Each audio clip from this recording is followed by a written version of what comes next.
Travis Kelce took his relationship with Taylor Swift to the next level with a massive marriage proposal. After months of speculation, the NFL star planned an unforgettable moment for the pop icon. But the last-minute chaos that nearly exposed the entire surprise is the part nobody saw coming. Let's start with what actually happened, because the setup here is wild. On August 10th, Taylor Swift walked into Travis Kelce's Missouri home thinking she was there to record a podcast episode. Before the proposal, the couple recorded an episode of the sports podcast New Heights with Kelce's older brother, Jason. Kelce had his backyard transformed into a secret garden during the recording. While she sat there talking about her music, an entire garden was being built 10 feet away, and she had no idea. Here's the part that makes this next level. Kelce didn't just hope she wouldn't notice, he made sure she couldn't. Swift later explained exactly what he did to keep her blind to it. She said the podcast was basically a distraction, a ruse, to keep her from looking out the windows of the house, because Kelce had put blackout drapes on every single window. He was top secret about it, and she appreciated that. Think about that for a second. This is a guy who plays tight end for the Kansas City Chiefs, who's used to reading a defense in half a second, and he spent hours, maybe days, covering windows in his own house, so his girlfriend wouldn't catch a glimpse of a garden crew at work. That's not a guy winging it. That's a guy running a full operation. And he almost blew his own cover, not with the drapes, but with his nerves. Swift picked up on it immediately. She said that afterwards she realized he'd been walking around nervous about the podcast, telling her his heart was racing, that he really wanted the episode to be everything she'd hoped for, since they'd been planning to use it to announce her album. And she said something that tells you everything about how well she knows him. She'd never seen him nervous, ever. He's not a nervous person. So picture the scene from her side. They finish recording. It's just wrapped what would become the most viewed episode of the whole podcast run. And then, almost too casually, he turns to her and asks if she wants to walk around the backyard and have a glass of wine. Swift recalled her exact reaction to that ask. She said something close to, of course she'd always want to do that. And it was only in that moment, walking toward the door,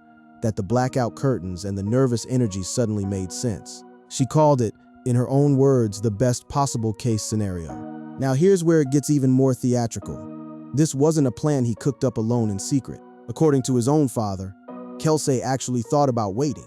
Ed Kelce told a Cleveland TV station his son wanted to hold off in order to make some grand thing, to make it a big special event. Travis Kelce, three-time Super Bowl champion, was worried that a backyard wasn't enough, that he needed something bigger, and it took his own dad and Taylor's father, Scott Swift, to talk him out of overthinking it.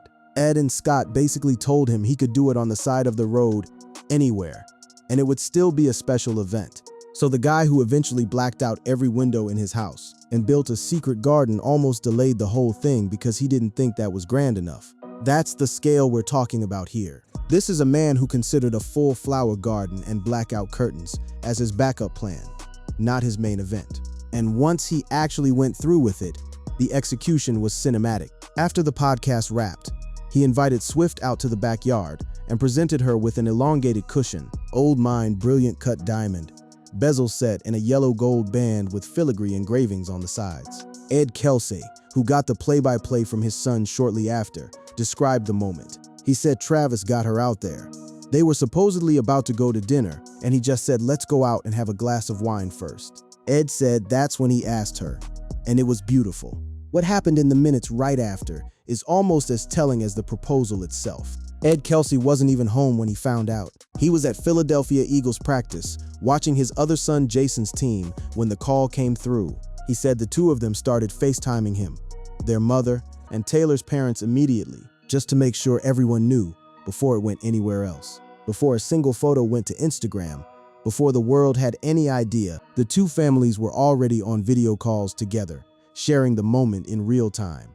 Ed didn't hide how happy it made him, saying it was great to see them together. That's the setup. A blacked out house, a fake podcast cover story, a near miss where he almost postponed the whole thing looking for something bigger, and then a garden proposal that had both families in tears over FaceTime before the public knew a thing. But the secrecy didn't stop there, because for 2 full weeks after that night, Taylor Swift walked around engaged, and almost nobody on earth knew it. This is maybe the most insane part of the entire story, not the proposal itself, but what came after it. Travis Kelce asked Taylor Swift to marry him.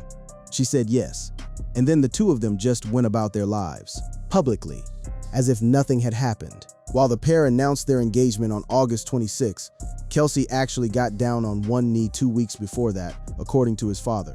2 weeks. Think about the logistics of that. Taylor Swift is arguably the most photographed woman on the planet. Every accessory she wears gets zoomed in on, cropped, and turned into a headline. And somehow, for 14 days, she wore an engagement ring to public events and nobody clocked it. Ed Kelce actually confirmed the exact gap in near-identical terms twice, telling the Cleveland station that Travis actually did the proposal, maybe 2 weeks, not quite 2 weeks ago. That's not a vague guess. That's a father who knew precisely how long his son and future daughter-in-law had been sitting on this secret, while cameras kept following them everywhere. During that window, Swift was still living her life in front of the world. She was still doing interviews, still being photographed at games. The two of them were spotted together, business as usual, while privately they were already engaged and already telling close family. It's the kind of secrecy that seems almost impossible for two people at that level of fame, and yet they pulled it off completely.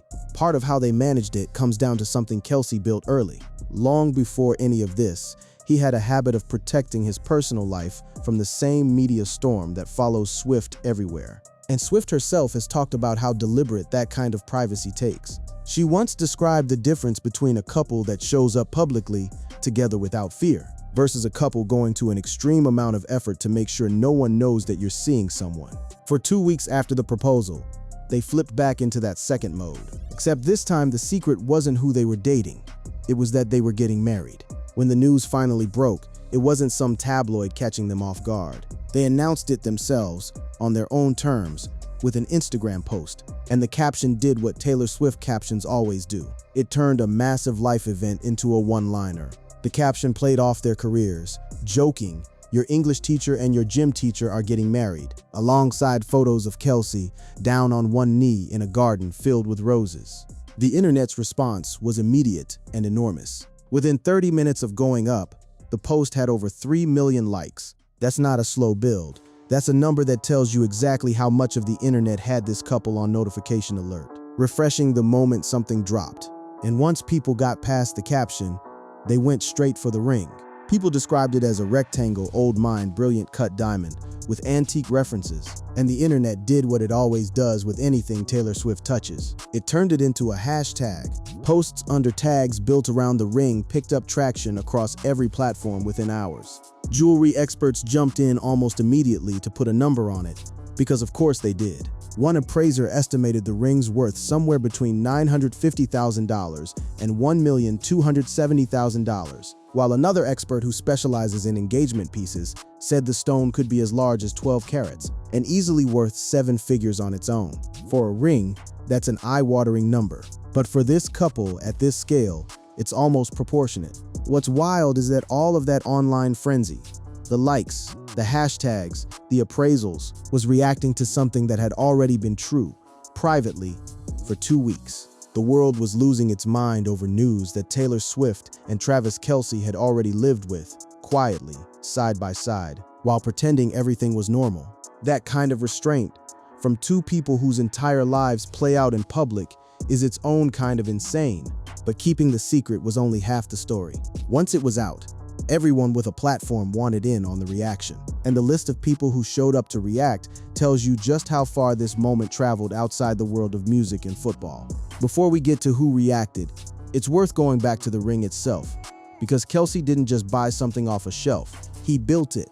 The ring Kelce presented was an elongated cushion, old mine brilliant cut diamond, bezel set in a yellow gold band, featuring filigree engravings on the sides, and he worked with Kindred Lubeck of Artifacts Fine Jewelry to create it. Old mine cut isn't something you find at a typical jeweler. It's an antique cut dating back to the 18th and 19th centuries, when stones were hand-shaped by candlelight instead of machinery, giving it a soft, romantic glow rather than the sharp brilliance of a modern round diamond. That choice says something. Kelce could have gone with the biggest, flashiest, most modern cut stone money could buy. Instead, he picked something that looks like it has 100 years of history behind it, on a woman whose entire career is built on storytelling. One wedding blog put it simply, "New rings don't come with a story yet. The story begins with the proposal." The size alone put it in rare company. Experts estimated the elongated cushion-cut diamond at somewhere between 7 and 10 carats, with valuations that swing from the high hundreds of thousands into multiple millions, depending on who's doing the appraising. Whichever number you land on, it's the kind of stone that becomes an instant landmark, the kind people search for images of just to zoom in. Lubeck herself isn't some anonymous factory designer either. She's a Florida-bred goldsmith and engraver who followed in her father's footsteps after graduating college with a psychology degree. Kelce didn't hand this off to a big commercial house. He went and found a specific independent artisan who does old-world engraving work and had her build one piece specifically for Taylor Swift's hand. Even the outfit Swift wore in that moment got dissected the same way her music always is. Fans noticed she'd chosen something deliberately low-key for a moment that big. She wore a breezy striped Ralph Lauren silk blend dress, Louis Vuitton sandals, and her signature red lip. No gown, no stylist obvious moments, just her, in something she'd wear on any given day, standing in a garden her fiancé built in secret. That contrast, an ordinary outfit next to an extraordinary ring, became its own talking point. It reinforced the idea that despite the 7-figure diamond and the elaborate blackout curtain operation, the day itself was staged to feel completely normal to her, like a guy asking his girlfriend to go have a glass of wine in the backyard. Nothing about the setting screamed spectacle, even though everything about the planning behind it did. And that tension, enormous effort hidden behind total normalcy is what made the moment land the way it did once people finally saw it. Because when the photos went up, the audience wasn't just reacting to a diamond. They were reacting to the fact that a professional athlete had orchestrated something this layered and somehow made it look effortless. Which brings us to the reaction itself, because once that post went live, it wasn't just fans losing it. It was basically all of pop culture responding at once, from Swift's closest friends to people who have nothing to do with music or football at all. Once the engagement post went up, the reactions came from every direction imaginable. And not just from Swifties in the comments section. This story reached people who normally have nothing to do with pop music or the NFL at all. Start with Selena Gomez, because her response carried real weight. She's one of Swift's closest friends, and she's also newly engaged herself. Gomez reposted the announcement and captioned it simply, "When Bestie gets engaged." But she didn't stop there. She dug up something Swift had written to her back in 2009, a message about how real love still happens, that it's not something people just make up when they're 9 years old, and that she has to believe it. And so does Gomez. 16 years later, that old message became the caption for the biggest news of Swift's adult life. Then there's the reaction nobody expected, the President of the United States. During a cabinet meeting, reporters asked Donald Trump directly what he thought of the engagement. Despite his history of public criticism of Swift, he didn't hold back the warmth. He said he wished Kelce a lot of luck, called him a great player and a great guy, and said Swift was a terrific person. That's the President of the United States, in an official cabinet setting, being asked about a backyard proposal in Missouri. Athletes weighed in too, and this is where it got personal for the Chiefs locker room. Brittany Mahomes, wife of Kelce's teammate Patrick Mahomes, reshared the post and wrote about how two of the most genuine people had found each other and how happy she was for them. Patrick Mahomes himself, Kelce's own quarterback, simply shared 3 red hearts alongside the announcement. A small gesture, but one that showed just how close this hit inside the team itself. Musicians piled on from every genre. Gordon Ramsay, of all people, posted a photo of himself shaking hands with Kelce at a Super Bowl and joked about going from one ring to the next, congratulating them as, in his words, their favorite home ec teacher. Avril Lavigne reshared the post with a string of hearts. Charlie Puth called it the best part of life. Benson Boone, mid-tour, paused his own show recap to react to the news breaking in real time. Jelly Roll called Kelce Big Dog and told him love looked good on him. What's remarkable is the range here. This wasn't just pop stars congratulating a pop star. It was NFL wives, a sitting president, a Michelin-starred chef, and rock musicians from 3 different decades of music, all reacting to the same backyard proposal within the same 24 hours. That's the kind of spread you get when a moment stops being a celebrity story and becomes a shared cultural event. And the reactions weren't uniform either. Some carried real emotional weight because of history behind them. Take the moment Ed Kelce got hugged by Swift on the sidelines, months before any of this, back during the Chiefs' championship run. That relationship between Swift and Kelce's family had been building in public for over a year by the time the ring went on her finger, which is part of why his father's account of the proposal carried so much credibility when reporters went looking for confirmation. Not every reaction was celebratory noise either. Some people close to Swift's circle stayed conspicuously quiet, and that silence would end up meaning something months later. But at the moment of the announcement itself, the volume of warmth from every corner of culture made clear this wasn't just another celebrity engagement story. It had become something bigger, a moment people across totally separate worlds felt compelled to comment on. And all of that noise was still just the beginning, because the actual wedding that followed would turn out to be its own spectacle entirely. Everything that happened in that garden set off a chain reaction that ran for almost a full year. The 2 weeks of secrecy, the ring, the reactions, all of it was really just the opening scene of something much bigger, a wedding that would eventually be treated like a national event. Swift and Kelce were married on July 3, 2026 at Madison Square Garden in Manhattan. Think about that choice for a second. Not a private estate, not an island somewhere, an indoor arena in the middle of New York City. They picked MSG specifically because it offered a large, secure, and private space, which tells you that even with all the planning that went into the original proposal, the wedding required an entirely different level of operational security just to keep it contained. The weekend included an intimate rehearsal dinner with around 100 guests at the Infosys Theater, followed by the ceremony itself on the arena floor, attended by roughly 1,000 guests from music, film, television, and sports. That's not a wedding, that's a production. And in a strange way, it mirrored the exact dynamic from the proposal. Enormous scale, hidden behind careful staging, designed to feel intimate to the two people at the center of it, even while 1,000 people watched.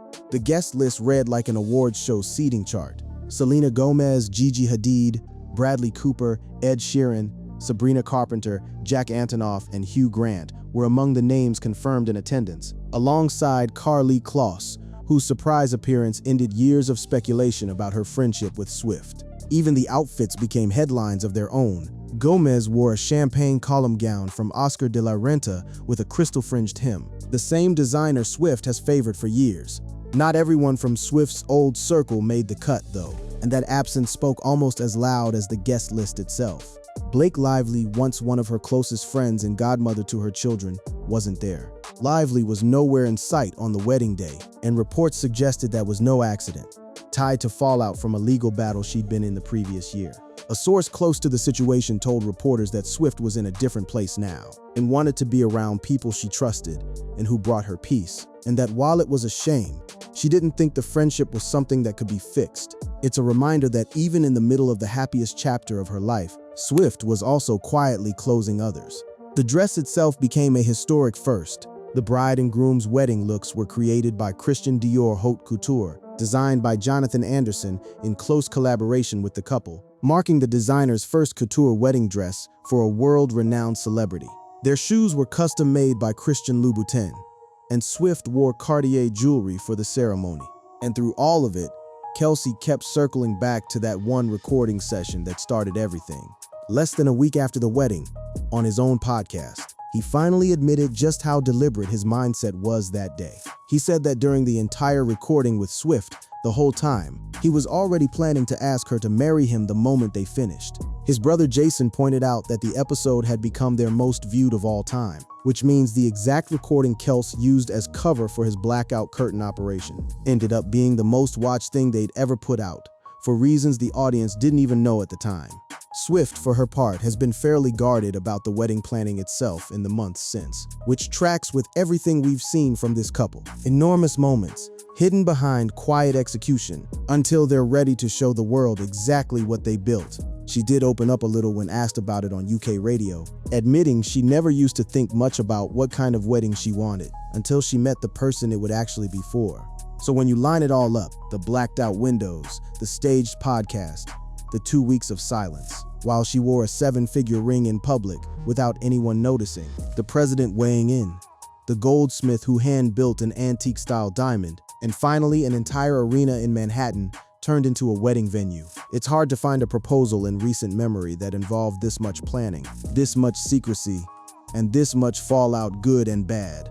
Once it finally became public, Travis Kelce didn't just propose to Taylor Swift. He ran a covert operation with a garden, a cover story, and 2 families on FaceTime before the rest of the world even knew to look. E! News, Ed Kelce gives all the details. 1,421,678. Fox News, Travis Kelce's dad shares details of proposal. Wikipedia, wedding of Taylor Swift and Travis Kelce. Gabriel & Co. inside Taylor Swift's engagement ring. Entertainment. Now Taylor Swift's engagement ring design details. Good Morning America. Taylor Swift wears engagement ring, cheering Travis Kelce, 125,088,682. Today, the exact moment Taylor Swift figured out Travis Kelce was going to propose. TMZ. Travis Kelce opens up on Taylor Swift proposal. Billboard, Travis Kelce recalls epic day with Taylor Swift. 1,236,289,690. Yahoo celebrities react to Swift-Kelce engagement. 230,311,550. NPR, Taylor Swift, Travis Kelce wed in New York. https://www.npr.org Stwent 2026-3 Theron XS15,877,361 Taylor Swift Travis Kelce wedding